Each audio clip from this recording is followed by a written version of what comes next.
ini kayaknya ada yang belum jawab ini. Ayo sekali lagi dijawab ya anak-anak ya. Karena menjawab salam itu hukumnya Wajib. Bersama-sama ya. Assalamualaikum warahmatullahi wabarakatuh. Hamdan wa syukronillah, amma ba'du. Yang terhormat pengasuh Yayasan Pondok Pesantren Al-Hidayah beserta seluruh keluarga dalam, Dewan Pendidikan serta Ibu Kepala Sekolah SD Firdaus, dan teruntuk anak-anakku semuanya yang di rumah beserta orang tuanya, semoga selalu terlimpahkan rahmat, hidayah, kesehatan, dan dijauhkan dari penyakit-penyakit dunia. Amin Allahumma amin. Sebelum kita berbincang-bincang masalah puasa, tarawih, dan zakat, mari kita bersolawat atau pujian dengan harapan anak-anak bisa hafal dengan niat berpuasa. Monggo Ustaz. Ayo bersama-sama ya ditirukan. Nawaitu sauma wadin an adai fardi syari Ramadana hadisanati fardanillahi ta'ala. Alhamdulillah. Tadi Ustaz ya, langsung saja Ustaz, saya ingin bertanya-tanya tentang seputar puasa. Ya. Sebelum itu perkenalkan dulu ini ya. Ini Ustadz yang tidak asing lagi di sekolah SDIT. Nama saya Ustadz Ahmad Rehan Iswandani dan saya Ustadz Iksan. Ya. Gini Ustadz, gimana Ustadz? Saya mau bertanya, apa sih Ustadz pengertian puasa itu Ustadz? Oke, anak-anak, untuk pengertian puasa itu dibagi menjadi dua, yaitu pengertian puasa menurut bahasa dan pengertian puasa menurut istilah. Pengertian puasa menurut bahasa adalah menahan, sedangkan puasa menurut istilah adalah menahan diri dari makan dan minum dari terbitnya fajar sampai terbenamnya matahari. Itu pengertian puasa, Ustaz. Itu ya, jadi menahan betul Ustaz ya, puasa itu. Terus Ustaz gini Ustaz, hal-hal apa saja Ustaz yang bisa membatalkan puasa ini Ustaz? Karena anak-anak ini penasaran. Kemarin ada yang tanya apakah menangis itu batal Ustaz, apakah kentut itu batal puasanya Ustaz? Nah, tolong dijelaskan Ustaz. Untuk yang membatalkan puasa anak-anak, pertama yaitu ketika makan dan minum dengan disengaja. Kalau tidak disengaja apakah batal? Tidak batal. Soalnya itu dalam keadaan lupa Ustaz. Kalau yang kedua itu apabila muntah dengan sengaja, entah itu mulutnya dibuat itu masukkan jari-jarinya supaya muntah, itu yang menyebabkan batal. Kemudian ada haid untuk perempuan Ustaz. Kemudian ada lagi itu nifas ya, yang melahirkan. Ya.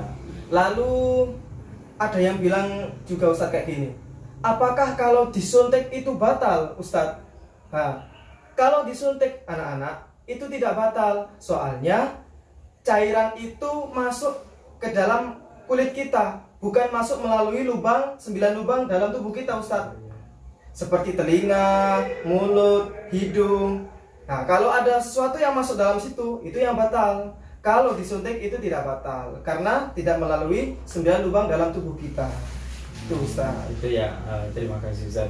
Terus gini Ustaz, coba dilafalkan Ustaz niat ketika sahur itu Ustaz, niat berpuasa sama dasar hukumnya kenapa sih kita itu harus berpuasa itu. Allah itu menganjurkan atau gimana Ustaz? Nah, ya, untuk niat puasa itu seperti ini. Bismillahirrahmanirrahim. nawaitu sauma ghadin an adai fardhi syahrin ramadhana hadhihi sanati fardhu lillahi ta'ala. Coba sekali lagi Ustaz, anak-anak biar tahu ya, coba ditirukan sama anak-anak Ya. Ustaz. Ya Pak, bismillahirrahmanirrahim. Ustaz. Ditirukan semuanya ya. Ya. Bismillahirrahmanirrahim. Nah, ayo. Nawaitu Nawaitu sauma ghadin sauma ghadin an adai an adai fardhi syahri fardhi syahrin ramadhana ramadhana hadhihi sanati hadhihi sanati fardhu lillahi ta'ala. fardhillahi ta'ala. Ya, itu Ustaz niatnya. Itu niatnya ya ketika sahur ya, Ketika sahur. atau setelah tarawih. Ya, setelah Biasanya tarawih ya. bisa. Ya. Gitu.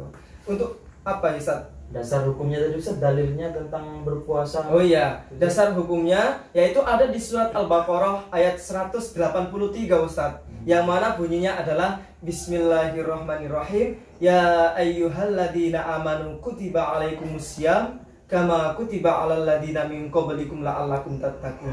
Yang mana artinya adalah, hai orang-orang yang beriman, diwajibkan bagi kamu untuk berpuasa seperti halnya diwajibkan kepada orang-orang terdahulu sebelum kamu agar kamu bertakwa. Jadi orang Islam itu kenapa kok disuruh puasa Ustaz? Supaya mereka itu tergolong orang-orang yang bertakwa Ustaz. Seperti Ya. itu. Saya yakin anak-anak SD itu kelas 1 sampai kelas 6 itu kuat berpuasa dan tergolong la'allakum tattaqun. Amin amin ya rabbal alamin.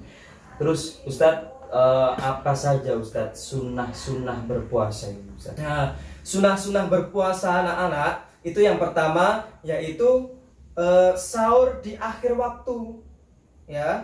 Yang kedua yaitu sholat sunnah, bisa sholat sunnah duha, qiyamul lail, sholat tahajud dan sholat sunnah lainnya. Kemudian berbuka di awal waktu. Kalau sahur tadi di akhir waktu Ustaz. Kalau berbuka itu di awal waktu. Itu sunnahnya. Kemudian sholat taraweh. Dilanjut lagi tadarus Al-Quran.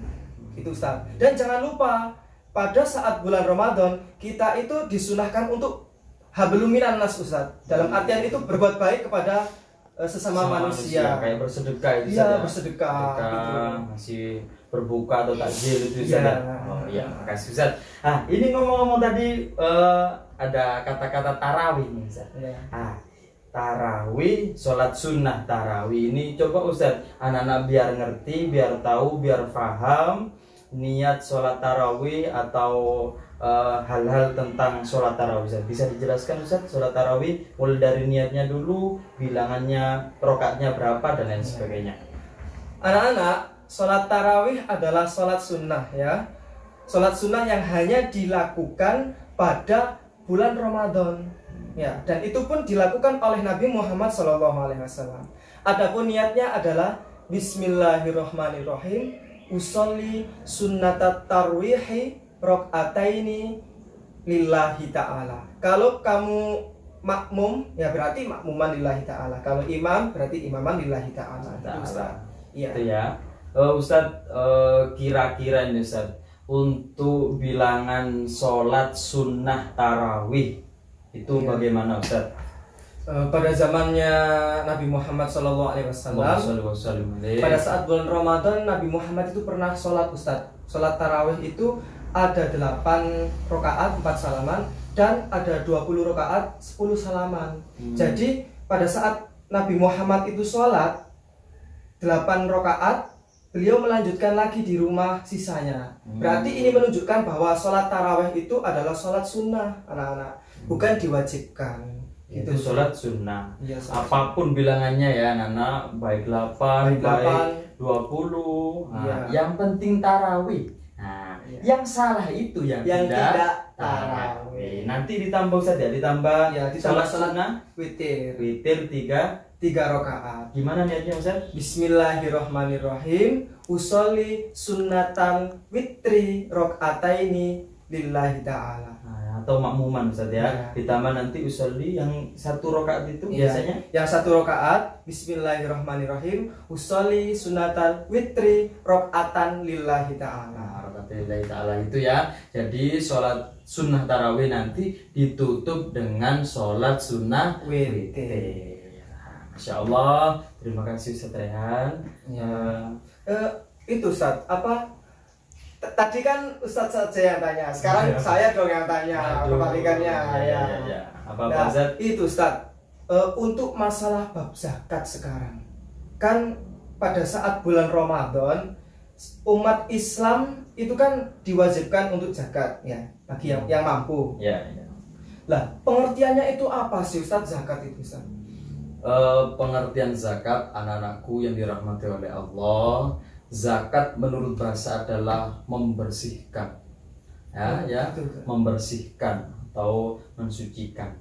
Kalau secara istilahnya membersihkan, mengeluarkan sebagian harta untuk membersihkan kotoran-kotoran yang ada di dalam diri kita. Kotoran di sini adalah harta-harta kita. Jadi harta-harta kita itu sebagian itu dikasihkan ke 8 golongan itu.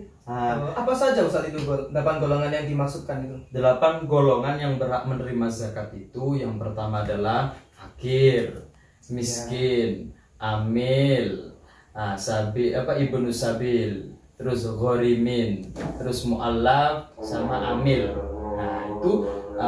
Jadi itu yang berhak menerima zakat. Untuk itu yang 8 golongan itu jadi yang berhak menerima zakat. Zakat itu juga macam Ustaz, ada 2 macam, zakat fitrah dan zakat mal. Nah nanti insya Allah anak-anakku semuanya kelas 1 sampai kelas 6 ini akan mengikuti pelafalan niat zakat di sekolah tercinta, Sekolah Dasar Islam Terpadu Firdaus, dengan niat sebagai berikut. Seperti ini nak. Coba ditirukan ya anak-anak. Bismillahirrahmanirrahim. Bismillahirrahmanirrahim. Nawaitu an ukhrija zakatal fitri an nafsi fardhal lillahi ta'ala. Nah, jadi an nafsi itu untuk dirinya sendiri. Nanti kalau anaknya sendiri yang ke sekolahan ya, itu nanti sambil memegang berasnya. Berasnya itu berapa Ustadz? Berasnya itu kurang lebih 2,5 kg. Itu untuk minimal Ustadz ya? Kalau di bawahnya boleh nggak Ustadz? Tidak mencapai 1 nisab Ustadz. Berarti nanti kan biasanya amil panitia itu memberikan timbangan atau ada timbangan. Nah itu untuk takaran. Jadi kurang lebih 2,5 kg. Itu berarti yang minimal. Ibaratkan kalau lebih banyak nggak apa-apa Ustaz. Kalau lebih biasanya nggak apa-apa Ustaz. Untuk itu saya menghimbau untuk anak-anakku semuanya, jangan lupa zakat fitrah ya, karena kita semuanya umat Islam wajib untuk mengeluarkan zakat. Gitu Ustaz. Ada lagi pertanyaannya Ustaz? Mungkin cukup sekian Ustaz karena waktu kita juga gitu ya. Alhamdulillah. Yang penting pesan saya untuk anak-anak, selalu semangat untuk berpuasa, semangat untuk sholat sunnah tarawih, semangat untuk tadarus Al-Quran. Yang Al-Quran, yang membaca Al-Quran, yang jilid juga harus membaca jilid ya Ustaz ya. Jangan lupa, kalau jangan ini yang disuruh cuma Al-Quran saja berarti yang jilid tidak membaca, gimana itu Ustaz? Paling tidak kan jilid membaca 3 halaman. Supaya lancar ya bacaan. Ada pesan-pesan Ustaz untuk anak-anak? Ya, untuk anak-anak jangan sampai bolong puasanya, jaga kesehatan dan tetap di dalam rumah. Stay at home ya, puasa tetap di rumah, semangat. Semoga seluruhnya kita dijauhkan dari penyakit wabah COVID-19. Amin, amin ya rabbal alamin. Akhirul kalam. Wabillahi taufiq wal hidayah wa ridha wal inayah. Wassalamualaikum warahmatullahi wabarakatuh.